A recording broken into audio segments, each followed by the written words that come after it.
All right. Thank you, everyone. I will call the recommending committee meeting to order February 5th at 10 a.m.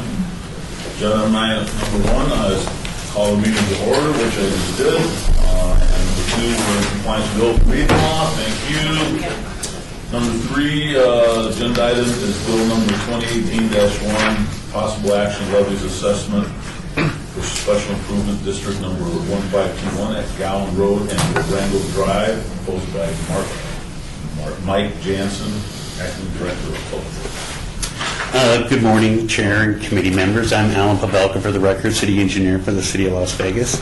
And today's item is for SID 1521, and it's the improvements at Gowan and Durango Drive. And this construction has been completed for curb, gutter, sidewalk, and lighting. And we did this SID basically because we had 4 schools in the area, and it was a safety issue for pedestrian accessibility. And the SID value was $106,000. RTC also funded $123,000 for a project total of approximately $230,000. The assessed value per the 2 parcels is $53,432. It's a single owner for both parcels, so the assessed value would be $2,100 billed semi-annually per parcel. So $4,200, and that's assuming a 20-year assessment period and a 5% interest rate. We have met with the owners, Mr. and Mrs. Alexander White, and they were interested in what the cost would be because they're looking at selling the property. So we have met with them. Any questions you have for us? So is this the last time we'll have an agenda item for this SID? Yeah, this is the second reading, and this should be the last time. I think they have to discuss the interest rate yet, but I don't think that goes before the board. Okay. All right. This is a public meeting. Anyone from the public wishing to be heard? Councilman Fiore? All right. Do I have a motion? You have a motion? Okay, I have a motion to approve agenda item number 3. All those in favor? Aye. Opposed? Motion carries unanimously. Everything today will be heard at the February 21st, 2018 City Council meeting. Thank you very much for coming in. Thank you. Have a great day. Agenda item number 4, bill number 2018-2, possible action amendments LVMC 6.50.085 to allow an auxiliary group pub to be operated in connection with the Urban Lounge, sponsored by Councilman Coffin. Good morning. For the record, Mary McElhone, Deputy Planning Director. Several years ago, the city's alcohol beverage regulations were amended to allow an ancillary brew pub to be operated in connection with a business holding a tavern license, a tavern limited license, or a beer wine room license. This bill will add urban lounges to that list. Originally, that's what we had planned. It was, again, this is a kind of a household cleaning type item. It should have been included to begin with. So if you have any questions, I'm here. Do we need to add more stuff to make sure the city of Las Vegas, our bars, don't get hindered? No, that's the next bill. There's another one coming? Yes, that's the next bill on the agenda. Oh, okay. So. Well, we have a motion to. This is a public hearing. Anyone from the public wishing to be heard? Close public hearing, yes? All right, we have a motion to approve. All those in favor? Aye. Opposed? Motion carries unanimously. Thank you. All right. Now we will go to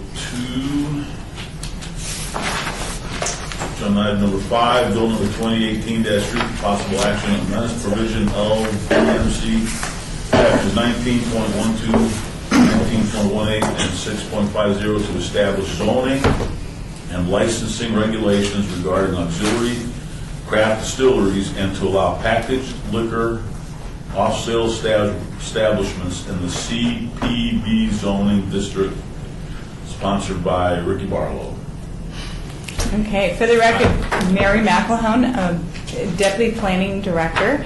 So this bill adds ancillary craft distillery as a new liquor license category for the city of Las Vegas. So there's a few requirements that go along with this bill. You have to have the state's liquor manufacturer's license, and you also have to have the City of Las Vegas liquor manufacturer's license. Both of these have to exist at the same establishment.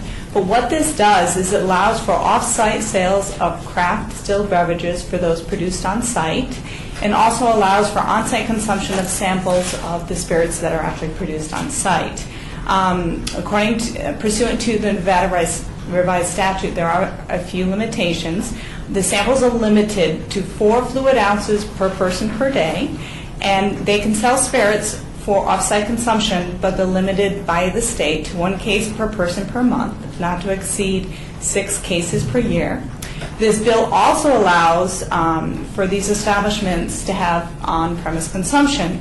The licensee basically would submit to business licensing an event schedule, which would be approved by the director. So the licensing fee for this new license is $500 semi-annually, or 1% of gross sales, whichever is greater. So this also has a Title 19 component basically to allow this. It adds ancillary craft distillery to the description of Packer liquor off-sale establishment, and also changes the zoning to allow ancillary craft distillery in areas zoned for liquor manufacturers. Thank you. So off-site means that whatever they make, they can sell.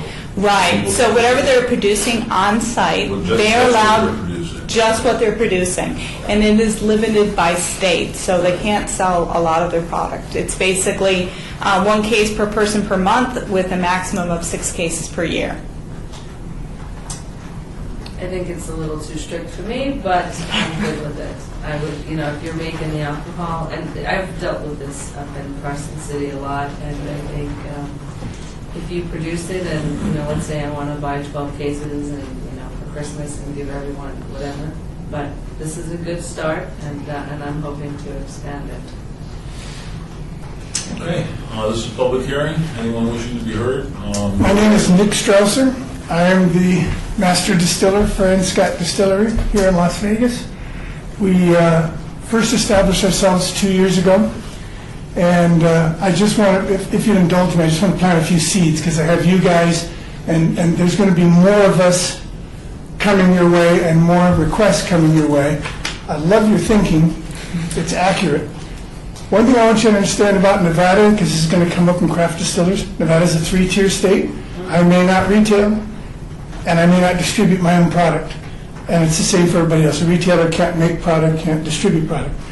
It's cute system, maybe for its day. It's out of touch, because here's the problem. When you go to a distributor in the state of Nevada, which we have, we've been turned down by all but one distributor. Our distributor does not carry our product. Sounds bizarre. They said they won't carry our product until somebody wants our product. Now, technically, the distributor used to be the guy that had all the connections, right? So I go to him. Jack Daniels isn't in the state of Nevada. Jack Daniels comes to Nevada, goes to a distributor, says, I want to sell Jack. They say, well, we've got all the Smith stores, we've got all the Lees, we've got everybody. Come with us, we'll get them in the store. Jack Daniels isn't going store to store selling everybody. The distributor in Nevada does.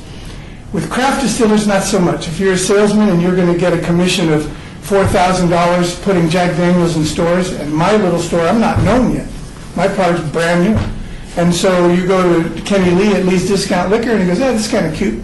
And he's going to make a few bucks a week. The salesman doesn't even want to carry my product to his store.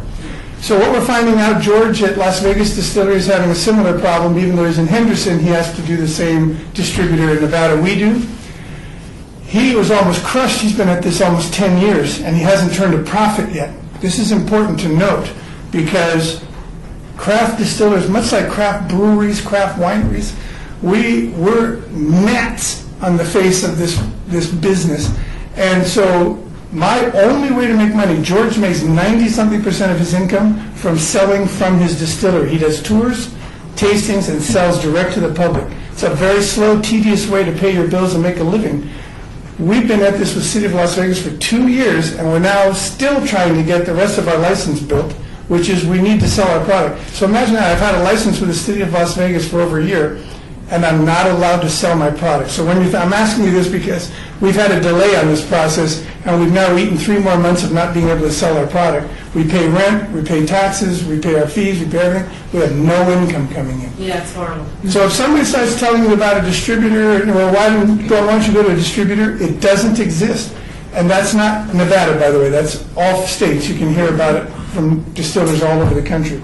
So anyway, try to think about that, because if you look at a state like Oregon, Washington, Colorado, who are very pro small business, brew pubs, distilleries, things like that, they have a state government, a state agency in Oregon whose only job is to try to get me there. They tried to woo me to open my distillery there. They're very pro that kind of business. Nevada, Las Vegas should have distilleries, brew pubs, wine. We should have all that kind of stuff. But anyway, we totally support this. There's a lot of flaws in it, but that's not this city's fault. The state put that ridiculous Yes. 6-case. And it's you know what I mean? It's bureaucratic bunk anyway, because all anybody has to do is come in with a different name each time, and they can buy all the cases they want. So it's a waste Thank of God for time. those loopholes. For those loopholes, that's kind of dumb. But anyway, all I'm asking for is that we're hoping, I don't know what the next phase from this is, but if you guys have any input to make sure it does happen and doesn't get backburnered again, would be really nice, because we're actually a business in Vegas that can't sell our product. It's a very bizarre. And that's the problem. And I will tell you, I worked on this for my past 2 sessions in Carson City. A friend of mine who owns Big Dogs, his dad passed away, now he's running it.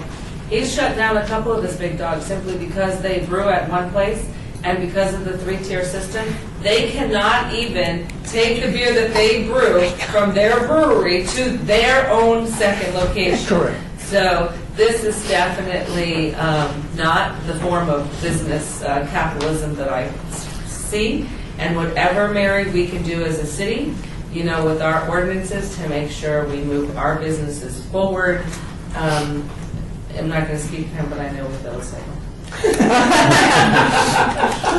So are you 3 together? It's a family business. And what is it that you make? Well, we make a bourbon whiskey. And you didn't bring us samples? we Like, make- Wow, we should. it's kind of hard to tote around. Yeah, actually, we make an aged rum, a Blanco rum, absolutely kick-ass vodka, and a product that's my own baby is Gentleman's 1864. It's a bourbon-based mash, aged about 8 years, and it's just wonderful. It's just spectacular. Ricky Boyle got samples. That may be what. we're coming over. But and think about this. We also haven't had a tasting room. That's what you're looking at here. Located. Actually, we're on North Rancho, Cheyenne. North Rancho. There's that. There's a Savers. There's a business center behind the Savers, and it's a little strip mall. McDonald's? Yeah. Yeah, behind Okay. there. It's a nice place. It's a nice facility up there. All right, great. Gotta go. Yeah, Yes. I- Two. I want the vodka and the gentleman's. Wait till you taste the gentleman's. Yeah. I may sure. sway. Little plug there. All right, well, thank you for your comments. So right. what, just to answer your question, what'll happen is, we're gonna vote on to recommend this or not, we're gonna recommend it. And then it goes to the city council meeting on February 21st. 21st. And then the full city council will vote on it. There's no public comment on this bill, that's why you're doing it here. Right. So, but, About how long can we expect before we can actually advertise come? okay, so if it's approved on February 21st, what happens? You can probably get the license later on. That's on a Wednesday, probably on Thursday. I mean, it's supposed to be published on Sunday, but we can work, I mean, it's just a matter of days, so, Wonderful. So Yeah, you- it'll be right away. They'll be able to get their license Thursday? yeah. And we'll come and And you're we'll. gonna be there Friday? Yes. Friday we'll have a grand opening. And Michelle and I will be there. Okay. All right. Any other public comment? All right, I'll close public comment. Do I have a motion? Motion to approve fast. Okay, motion to approve fast. All in favor? Aye. Aye. Opposed? No. So again, this will go to February 21st, recommending this be passed. Thank you very much for coming out here. Thank you. Thank you, council. All right, item number 6, citizen participation, public comments during this portion of the agenda must be limited to matters Within the jurisdiction of the committee, no subject may be acted upon by the committee unless that subject is on the agenda. Come forward and state your name. Anybody want to speak under citizen participation? Nobody's coming up here. Okay, I'll close citizen participation, and we're done. Thank you Very much. Yeah.